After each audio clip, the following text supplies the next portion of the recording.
कृषि अध्यादेश को लेकर लगातार देश भर में इसका विरोध देखने को मिल रहा है। किसान सड़कों पर उतरकर इस अध्यादेश के खिलाफ नाराजगी दिखा रहे हैं। आखिर इस अध्यादेश को लेकर सबके जिला अध्यक्ष दीपक त्यागी की क्या है राय, इसी को जानने के लिए वो हमारे साथ मौजूद है। उनसे बात कर लेते हैं, आखिर वो इस अध्यादेश को किस तरीके से देखते हैं। आज जो नरेंद्र मोदी जी ने, भाजपा सरकार ने जो अध्यादेश किसानों के प्रति लाई है, ये किसानों के साथ छलावा है। इसमें दो मुख्य बातें हैं जिनका मैं विरोध करता हूं और मेरी पार्टी पूरी तरह से किसानों के साथ है। पहली बात कि आप एमएसपी वर्बली बोल रहे हो, ये किसानों का छलावा है। यदि आप किसानों का हित समझते हो तो इसको आप लिखित रूप में बिल में लाइए। दूसरी बात यह है कि कॉन्ट्रैक्ट फार्मिंग में यदि किसान का और जो भी उद्योगपति है, यदि उसका विवाद हो गया तो इसमें मेन चीज ये है कि किसान कोर्ट नहीं जा पाएगा। तो ये बहुत गलत है। लोकतंत्र में कोर्ट विवाद होने पर एक कोर्ट ही ऐसा रास्ता है जहां आदमी अपनी समस्या लेकर जाता है, और वो ही अगर बंद हो जाएगा तो एक तरह से तानाशाही होगी। और सरकार ने आज पूरा कर दिया है किसानों की उपज जमीन देने का काम बड़े बड़े उद्योगपति को, चाहे अंबानी हो अडानी हो।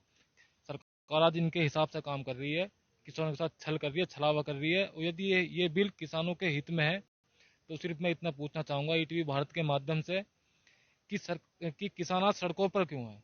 और आज देखिए आप, जहां जहां भाजपा सरकार है वहां किसानों के साथ लाठीचार्ज, उन्हें लहूलुहान कर दिया गया है। इसका जीता जागता प्रमाण आपको हरियाणा में देखने को मिलेगा।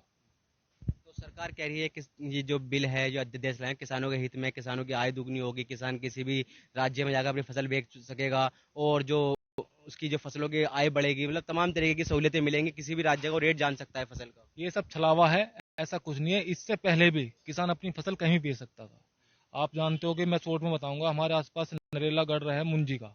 हमेशा से हमारे उत्तर प्रदेश के, पश्चिम उत्तर प्रदेश से जगह जगह से लोग वहां मुंजी ले जाते थे। सिर्फ आपके पास जमीन की फरद होनी चाहिए, आपको कोई रोकता नहीं था। सरासर झूठ है।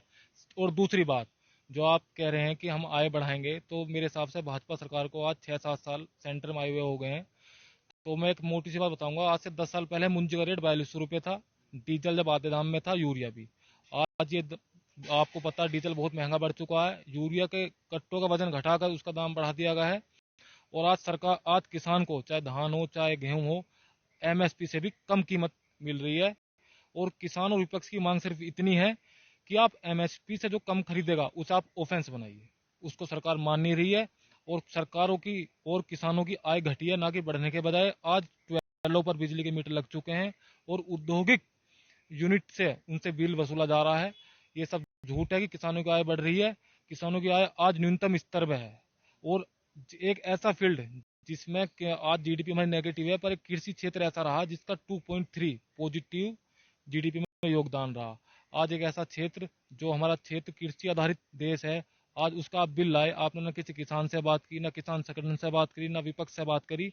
एक चंद उद्योगपतियों को, पूंजीपतियों को किसानों की जमीन देना, उनकी मेहनत का फल देना आज तुमने निर्धारित कर दिया। और आज अन्नदाता, मैं सरकार से बस एक सवाल पूछना चाहूंगा कि देश के अन्नदाता के साथ आज ऐसा अन्याय क्यों, ऐसी अनदेखी क्यों। सरकार कह रही है कि जो किसी अध्यादेश के खिलाफ मतलब आवाज उठा रहे हैं, वो किसानों के नाम पर राजनीति कर रहे हैं, जो इसका विरोध कर रहे ऐसा कुछ नहीं है। आप देख सकते हो उत्तर प्रदेश में सरकार भाजपा की है, यहाँ भी काफी लोग आज विरोध कर रहा है। आप मीडिया से आपने देखा होगा, आप मध्य प्रदेश जाओ, हरियाणा जाओ, ऐसा कुछ नहीं है। आज देश में एक माहौल बन गया है, सांप्रदायिक तनाव इन लोगों ने पैदा कर दिया है।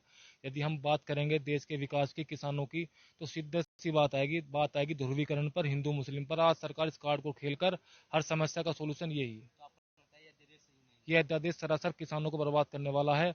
इस अध्यादेश के बाद किसानों को पतन शुरू हो जाएगा। वो अपनी जमीनों पर मजदूरी करेंगे, उनके बच्चे बर्बाद हो जाएंगे। और आज आप सुनिए, जो बोलते हैं 70 सालों में क्या हुआ, पूर्ववर्ती सरकार चाहे समाजवादी की रही चाहे कांग्रेस की रही, सब ने किसानों के लिए कुछ न कुछ किया। फॉर एग्जाम्पल, सपा सरकार में नहरों का पानी, ट्यूबवेलों को बिजली मुफ्त की गई किसानों के लिए। कभी जब सपा का समर्थन था कांग्रेस सरकार को, तो केसीसी, जो आज कार्ड बोलते हैं, कृषि ऋण, वो भी इस सरकार की योजना थी। बरसते आज किसान बेहाल है, यही कहना चाहूंगा। जय समाज। तो ये थे हमारे साथ प्रगतिशील समाजवादी पार्टी लोहिया के जिला अध्यक्ष दीपक त्यागी, जो कि कृषि अध्यादेश बिल को किसानों को बर्बाद करने वाला बिल कह रहे हैं। वसीम अहमद, ईटीवी भारत, मुरादनगर, गाजियाबाद।